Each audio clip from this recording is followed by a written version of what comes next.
السلام علیکم عزیز دوستو، آج کی اس ویڈیو کے اندر میں آپ کے ساتھ ایک نہایت مختصر اور جامع دعا دنیا اور آخرت کی بھلائی کے لیے شیئر کرنے جا رہا ہوں، جو کہ نبی اکرم صلی اللہ علیہ وسلم نے اپنے ایک صحابی کو نصیحت فرمائی۔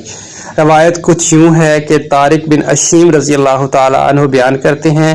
کہ نبی اکرم صلی اللہ علیہ وسلم کے پاس ایک شخص حاضر ہوا اور اس نے عرض کی، اے اللہ کے رسول، جب میں اپنے رب سے دعا مانگوں تو میں کن الفاظ میں دعا مانگوں؟ تو نبی اکرم صلی اللہ علیہ وسلم نے اس شخص کو یہ دعا وصیت فرمائی، اللہم اغفر لی وارحمنی وعافنی وارزقنی، جس کا ترجمہ یہ ہے، اے اللہ مجھے بخش دے، مجھ پر رحم فرما، مجھے عافیت عطا فرما اور مجھے رزق عطا فرما۔